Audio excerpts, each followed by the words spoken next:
Hello aspirants, welcome to Panchajanya IAS. నాకు తెలిసి మీరు ఈ పాటికే అటు నేషనల్ మీడియాలోను, ఇటు సోషల్ మీడియాలో కూడా 'విక్రమ్ 1'కి సంబంధించిన సక్సెస్ న్యూస్ అనేది చూసుంటారండి. ఎందుకు 'విక్రమ్ 1' అనేది అంత ప్రెస్టీజియస్ ఒక ప్రాజెక్ట్ అయింది. అసలు 'విక్రమ్ 1' యొక్క యూనిక్‌నెస్ ఏంటి? ఇవన్నీ చూద్దాం. అసలు 'విక్రమ్ 1' అంటే ఏంటి? ఇది ఒక రాకెట్ అన్నమాట. ఎవరు డెవలప్ చేశారు? 'స్కై రూట్ ఏరోస్పేస్' అనే హైదరాబాద్ బేస్డ్ ఒక స్టార్టప్ కంపెనీ ఏదైతే ఉందో, ఆ కంపెనీ ఈ రాకెట్‌ని మనకు అందించిందనమాట. ఇది బోత్ ఇద్దరు కూడా అండి ఫౌండర్స్ తెలుగు వాళ్ళే అనమాట. నాగ్ భరత్ అనేసి, పవన్ సంథింగ్ ఉంటుంది ఆ పేరు. వీళ్ళు ఇంతకు ముందు మీకు గుర్తుంటే ఆల్రెడీ అంటే ఇప్పుడు 2022 ఆ టైంలో విక్రమ్ ఎస్ అనేది ఒక సబ్ ఆర్బిటాల్ మిషన్ అనమాట. దాన్ని తీసుకొచ్చింది వీళ్ళు. దానికి వీళ్ళు పెట్టుకున్న పేరేంటంటే మిషన్ ప్రారంభ్ అనే దాంతో దీన్ని సక్సెస్‌ఫుల్‌గా లాంచ్ చేయడం జరిగింది. బట్ ఇప్పుడు మనం మాట్లాడుతున్న 'విక్రమ్ 1' ఏదైతే ఉందో, దానికి వీళ్ళు పెట్టిన మిషన్ పేరేంటంటే మిషన్ ఆగమన్. ఆగమనం అని చెప్తుంటారు కదా! సో, ఆ విధంగా ఒక ఇనిషియేషన్ లాగా దీన్ని లాంచ్ చేయడం జరిగిందనమాట. ఎప్పుడు లాంచ్ చేశారు? నిన్న 18థ్ జూలై 2026. ఎక్కడి నుంచి లాంచ్ చేశారు? మన షార్ నుంచి లాంచ్ చేయడం జరిగింది. సో, దీని యొక్క యూనిక్‌నెస్ ఏంటంటే, ఇండియా యొక్క ఫస్ట్ ఏంటి ప్రైవేట్‌లీ డెవలప్డ్ ఇప్పటిదాకా లాంచ్ వెహికల్స్ అన్నీ ఎక్కడి నుంచి మనం లాంచ్ చేస్తూ వచ్చాం? శ్రీహరికోట. యెస్. ఇంకొక రాకెట్ లాంచింగ్ స్టేషన్ కూడా ఆల్రెడీ ఇనాగ్రేట్ చేస్తున్నారండి. మీకు గుర్తుంటే తమిళనాడులో కులశేఖరపట్టణం అనే ప్లేస్‌లో సెకండ్ రాకెట్ లాంచింగ్ స్టేషన్‌ని ఆల్రెడీ స్టార్ట్ చేస్తున్నారు. ఇంకేదైనా డెవలప్‌మెంట్ ఉంటే దాని గురించి స్పెషల్ న్యూస్ అనేది మాట్లాడదాం. బట్ ఇప్పుడు మనం శ్రీహరికోట కన్ఫైన్ అయ్యే మాట్లాడదాం. సో, ఇక్కడి నుంచి లాంచ్ చేస్తూ ఉన్నారు ఎవరు?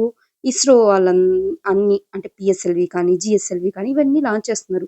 బట్ ఇస్రో యొక్క మెయిన్ దాని థీమ్ ఏంటి? Research and development. బట్ ఇలా లాంచ్ చేస్తూ వెళ్తూ ఉంటే మరి రీసెర్చ్ ఎప్పుడు చేస్తారు? కదా! సో, అందుకని లాంచ్ అంటే పిఎస్ఎల్‌విని రీసెర్చ్ చేశారు, కనుగొన్నారు. పిఎస్ఎల్‌వి తర్వాత మళ్ళీ జీఎస్ఎల్‌వికెళ్ళబట్టే గదా! ఈరోజు జీఎస్ఎల్‌వి అనేది కనిపిస్తుంది. పిఎస్ఎల్‌వి దగ్గరే ఆగిపోయి పిఎస్ఎల్‌వి రాకెట్సే లాంచ్ చేస్తుంటే జీఎస్ఎల్‌వి యొక్క టెక్నాలజీ అనేది ఇండియాకొచ్చుండేదా? రాదు. కాబట్టి ఇండియా కూడా ఏం ఆలోచించింది మన ఇండియన్ గవర్నమెంట్ అంటే మీకు గుర్తుంటే 2023లో నేషనల్ స్పేస్ పాలసీ అని తీసుకొచ్చారు. దాంట్లో మెయిన్ థీమ్ ఏంటంటే ప్రైవేట్ సెక్టార్‌ని ఎంకరేజ్ చేయడానికి. దానికి సంబంధించి ఇన్‌స్పేస్ అనే ఒక ఆర్గనైజేషన్ కూడా తీసుకొచ్చింది గుర్తుందా? ఈ కమర్షియల్ వింగ్స్ ఇవన్నీ చూడ్డానికని చెప్పి. సో, అంటే ప్రైవేట్ ప్లేయర్స్ యొక్క పార్టిసిపేషన్ అనేది పెంచినప్పుడు ఏమైతుంది? ఈ లాంచింగ్ అనే ఈ సబ్జెక్ట్ ఏదైతే ఉందో, ఈ సబ్జెక్ట్ అంతా ఎవరు చూసుకుంటారు? Private players చూస్తారనమాట. ఇస్రో ఏం చేస్తుందప్పుడు? ఆర్&బి మీద అది ఫుల్ ఫోకస్ అనేది చేయగలుగుతూ ఉంటుంది. సో, ఆ విధంగా దేశం అనేది సర్వతోముఖ అభివృద్ధి చెందుతుందనమాట. అది మన నేషనల్స్ పాలసీ 2023 యొక్క ముఖ్య ఉద్దేశం. సో, అందులో భాగంగానే ఈరోజు ఏం జరిగింది అంటే, ఒక చారిత్రాత్మక మైలురాయి అనేది భారతదేశపు అంతరిక్షక రంగంలో కనిపించింది. అదే ఇండియా అనేది తను అంటే ఇప్పటిదాకా ఇస్రో ఏదైతే ప్రయోగిస్తుందో, ఇస్రో కాకుండా ఒక ప్రైవేట్ ప్లేయర్ వచ్చి తన రాకెట్‌ని లాంచ్ చేయగలిగారు. సో, ఇది తర్వాత వాటికి ఎంతో బెనిఫిట్ అవుతుంది కదా! స్పేస్ సెక్టార్‌లో మన ఇండియా యొక్క జీడీపీ పెంచుకోవడానికి కానీ, వరల్డ్ మ్యాప్‌లో మన ఇండియా యొక్క కాన్ఫిగరేషన్ పెంచడానికి కానీ, ఇవన్నీ చూద్దాం ఇంకా డీటెయిల్‌గా. బట్ మెయిన్ ఇష్యూస్ ఏంటి అనేది మీకు తెలియాలి. 'విక్రమ్ 1' ఎవరు డెవలప్ చేశారు? 'స్కై రూట్ ఏరోస్పేస్'. మిషన్ పేరేంటి? Mission Aagaman. So, about 'Vikram' అనే దాంట్లో మనం కొంచెం డీటెయిల్స్ అనేవి ఇవ్వడం జరిగిందండి. ఇక్కడ స్టేజెస్ చూసారా? ఈ 'విక్రమ్' రాకెట్‌లో ఏం stages first stage, second stage, third stage అనమాట. ఈ 3 స్టేజ్‌లు కూడా సాలిడ్ రాకెట్ ఫ్యూయల్‌తోని నిర్మితమైందనమాట. ఎంతవరకు దీని యొక్క కెపాసిటీ, దీని రేంజ్ ఎంత అంటే లో ఎర్త్ ఆర్బిట్ వరకు. మీకు గుర్తుంటుందండి. లో earth orbit, medium, high earth orbit ఇవన్నీ గుర్తున్నాయి కదా! సో, లో ఎర్త్ ఆర్బిట్ వరకు దీని యొక్క రేంజ్ అనమాట. మరి పేలోడ్ కెపాసిటీ ఎంత? ఇవి కూడా క్వెషన్ అడిగే ఛాన్స్ ఉంది. 300 కేజీ వరకు పేలోడ్‌ని ఇది మోయగలుగుతుంది. ఎప్పటి వరకు? 500 కిలోమీటర్స్ లియో వరకు తీసుకెళ్ళగలుగుతుంది. చూసాం కదా! స్కై రూట్ ఏరోస్పేస్ అనేది హైదరాబాద్ బేస్డ్ స్టార్టప్ అనమాట. మరి 'విక్రమ్' అనే పేరు ఎక్కడి నుంచి వచ్చింది? దీనికి 'విక్రమ్' అని నామకరణం ఎలా చేశారంటే, మన యొక్క ఇండియా స్పేస్ ప్రోగ్రామ్ పితామహుడుగా మన 'విక్రమ్ సారాభాయ్' గారిని ట్రీట్ చేస్తాం కదా! ఆయన యొక్క జ్ఞాపకార్థంగా వీటికి 'విక్రమ్' అనే పేరు పెట్టడం జరిగిందనమాట. ఈ స్లైడ్ గమనించండి. ఇలాంటివి మనం డిస్క్రిప్టివ్ ఎగ్జామ్స్‌లో కోట్ చేస్తే బావుంటుందనమాట. ఏంటి మేజర్ మైల్‌స్టోన్ దేంట్లో? ఇండియా యొక్క స్పేస్ సెక్టార్ రిఫార్మ్స్‌లో ఇదొక మేజర్ మైల్‌స్టోన్‌గా కనిపిస్తుంది. ఈ ప్రయోగం వల్ల మనం ఏం చెప్పగలిగాము? ఏం చెప్పాం ప్రపంచానికంటే ఇట్ డెమాన్‌స్ట్రేట్ దేని గురించి డెమాన్‌స్ట్రేట్ చేయగలిగింది? Success of private sector participation in space technology and launch capabilities అంటే మనం ప్రైవేటు రంగం యొక్క ప్రాతినిధ్యం అంటే ఎందులో పార్టిసిపేషన్ చూస్తున్నారు ఇక్కడ? సాంకేతికత. దేంట్లో సాంకేతికత? స్పేస్ టెక్నాలజీలోను, అదేవిధంగా లాంచ్ చేసే క్యాపబిలిటీస్, దానికున్న సామర్థ్యాలేంటి అన్నది ఈరోజు చెప్పగలిగింది. అంటే ప్రైవేట్ సెక్టార్ కూడా ఎఫెక్టివ్‌గా స్పేస్ టెక్నాలజీని అందిపుచ్చుకోగలదు అనే విషయాన్ని ప్రపంచానికి చాటి చెప్పారు. ఓకే. బాగుంది. అంటే ప్రైవేట్ సెక్టార్ ఒక కాంట్రిబ్యూషన్ ఉండగలుగుతుంది. ప్రైవేట్ సెక్టార్‌కి ఆ ఎబిలిటీ ఉంది అని చెప్పారు. సో, అక్కడితో ఆగిపోయిందా? నెక్స్ట్ వే ఫార్వర్డ్ ఏంటి అని చూస్తే, సో, ఇలాంటి ఎక్స్‌పెరిమెంట్ చేయడం వల్ల, ఇది డెమాన్‌స్ట్రేట్ అవ్వడం వల్ల paves the way for more cost effective and frequent space missions. అంటే ఇదొక పునాదిగా మొదలయ్యింది. ఇది ఇక్కడితో ఆగిపోదు. ఇది మొదలుకొని తర్వాత కాస్ట్ ఎఫెక్టివ్‌గా అంటే ఎకనామికల్‌గా ఉండే ప్రాజెక్ట్స్‌ని, అదేవిధంగా ఫ్రీక్వెంట్‌గా ఉన్న స్పేస్ మిషన్స్‌ని కూడా మనం తదుపరి టైంలో చూడగలము అనే విషయాన్ని చెప్తున్నారు. సో, ఒక సింగిల్ లైన్‌లో చెప్పాలి అంటే 'విక్రమ్-1' అనేది ఎలా కనిపిస్తుంది మనకి ఈరోజంటే, ఒక ల్యాండ్ మార్క్ అచీవ్‌మెంట్ అనేది అచీవ్ చేసిన విధంగా కనిపిస్తుంది. ఎలా? That marks the India's entry into the league of private space faring nations. ఎందుకండి ప్రైవేట్ స్పేస్ అనేది ఎంటర్ అయింది. ప్రైవేట్‌కి ఇంత క్యాపబిలిటీ ఉంది అని ఎందుకు ఇండియా ఇంతగా చెప్పాలనుకుంటుంది? మీకు గుర్తుంటే జెఫ్ బెజోస్ యొక్క బ్లూ ఆరిజిన్ కానీ, లేకపోతే ఎలాన్ మస్క్ స్పేస్ ఎక్స్ కానీ, ఇవి యూఎస్ బేస్ కదా! ఇది కాకుండా చైనా కానీ, మీకు కొన్ని రిపోర్ట్స్ చూస్తే కానీ, లాస్ట్ ఇయర్ అంట చైనా దాదాపు 100-140 రాకెట్స్ లాంచ్ చేసిందంట. ఎవ్రీ ఇయరు ఈ యూఎస్ నుంచి దాదాపు 60 రాకెట్స్ అనేవి లాంచ్ అవుతున్నాయంట. బట్ ఇండియా అంటే ఈ రోజుటి వరకు అంటే జులై వరకు మీరు గమనిస్తే ఒక్కటి జరిగిందనమాట. అంటే ఇక్కడ చూడండి ఎకానమీ ఎంత జనరేట్ అవుతుంది కదా! అది దేనివల్ల? ప్రైవేట్ సెక్టార్ ఎకానమీ జనరేట్ అయిందనమాట. బట్ ఇండియాలో అలాంటి ఎకానమీ జనరేట్ అవ్వడానికి ఫ్యూచర్స్ ఎలాంటి పాసిబిలిటీస్ ఉన్నాయి అనేది గమనిస్తే ఎక్కడ ఉన్నామో గమనించండి. ఈ రోజే మనం ఫస్ట్ దాని వైపుగా ఒక అడుగు అనేది ముందుకేసామనమాట. సో, ఆ విధంగా తర్వాత చూస్తే ఇదొక వేగా కనిపిస్తుంది. ఒక పునాది అవుతుంది. తర్వాత వచ్చే వాళ్ళందరికీ ఒక ఇన్స్‌పిరేషన్‌గా చాలా మంది ప్రైవేట్ సెక్టార్స్ అనేవాళ్ళు స్పేస్ సెక్టార్‌లో అడుగు పెట్టడానికి అన్నట్టు చెప్పాము అనమాట. నెక్స్ట్ ఇంకా గాని మీరు గమనిస్తే ఇక్కడ ఒక చిన్న లాజిక్ కూడా చెప్పాలండి. ఈవెన్ స్పేస్ ఎక్స్ లాంచ్ చేసి వాళ్ళు ప్రైవేట్‌వి లాంచ్ చేస్తున్నప్పుడు కూడా ఫస్ట్ ఇన్‌స్టెన్స్‌లో అన్ని సక్సెస్ అవ్వలేదు. కానీ మనం ఈరోజు ఏంటి ఫస్ట్ టైమే స్పేస్ ఎక్స్ మన ఆహ్, స్కై రూట్ వాళ్ళు ఇది లాంచ్ చేయంగానే మనం సక్సెస్ అనేది అందుకోగలం. ఆఫ్‌కోర్స్ కొంత టైమ్ డిలే జరిగినప్పటికీ కూడా ఆల్మోస్ట్ మనం మంచి అచీవ్‌మెంటే తీసుకొచ్చాం గదా! బట్ వీళ్ళు చూడండి ఇక్కడ సక్సెస్ రేట్ ఎలా ఉంది గమనించండి.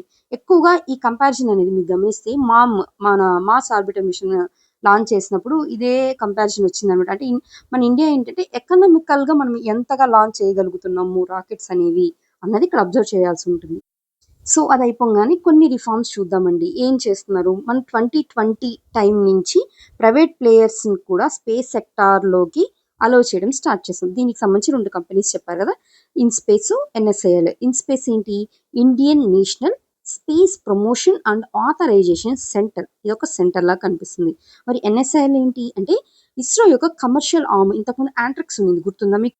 సో, ఆ విధంగానే అనమాట. దీని పేరు న్యూ స్పేస్ ఇండియా లిమిటెడ్. కొంచెం ఈ ఆర్గనైజేషన్ చార్ట్ గాని చూస్తే మీకు ఇంకొంచెం క్లారిటీ వస్తుంది.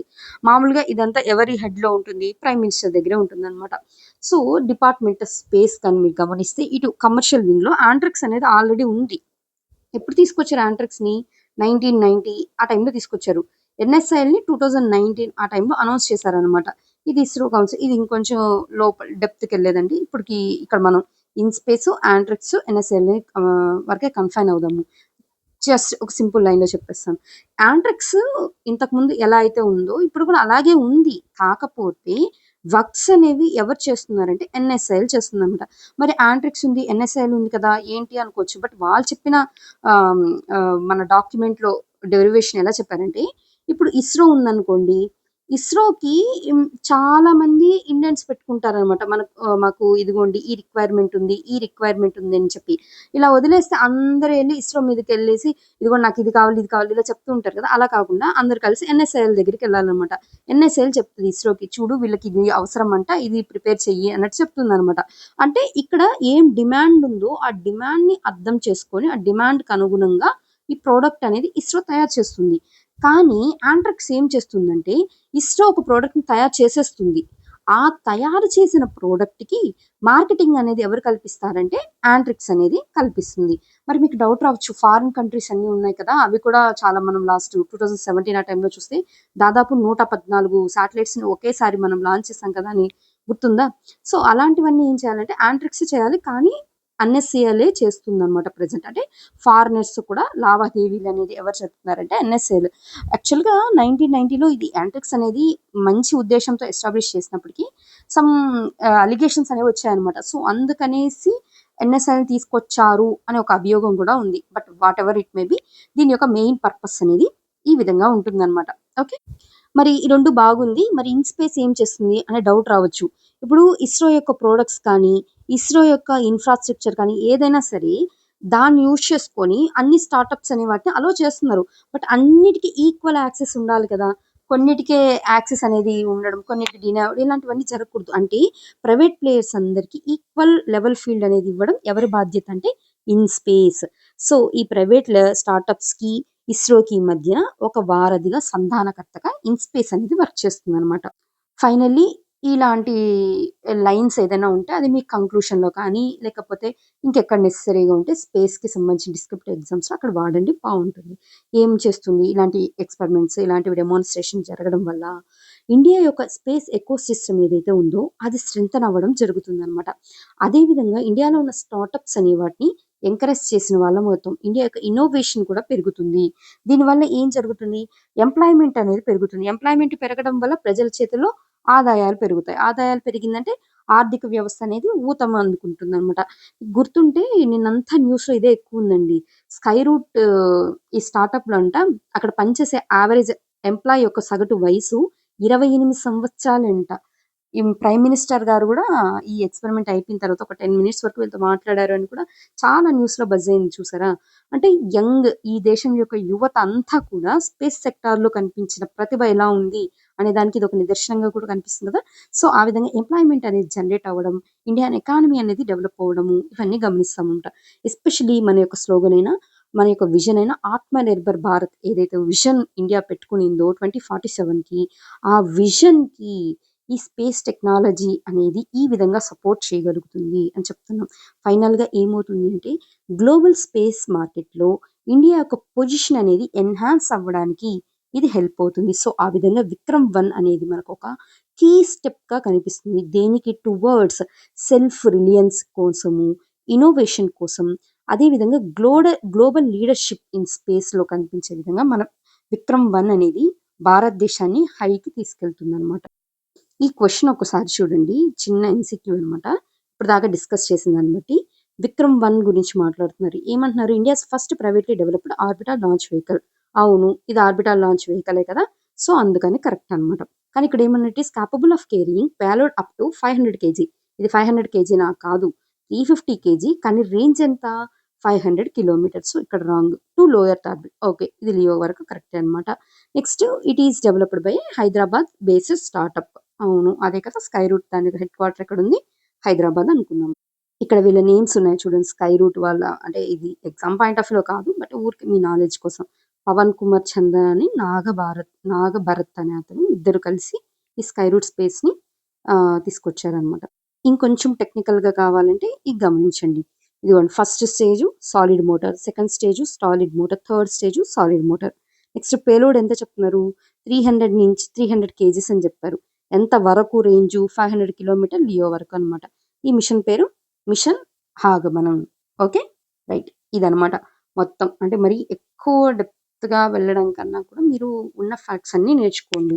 ఎందుకంటే అటు గ్రూప్స్ కానీ, ఇటు యూపీఎస్‌సి కానీ టెక్నికల్ డీటెయిల్స్ అన్నీ కావాలి కదా! సో, అందుకని వీటి మీద క్వెషన్స్ ప్యాటర్న్ మారుతుంది కాబట్టి ఇలాంటి విషయాల మీద కొంచెం ఫోకస్ చేయడానికి ట్రై చేయండి. ఓకే. రైట్. యాజ్ యూజువల్ మన వీడియో గాని మీకు నచ్చినట్లయితే ప్లీజ్ వీడియోని లైక్ చేయండి. మీ ఫ్రెండ్స్‌తో కూడా షేర్ చేయండి. Thank you so much.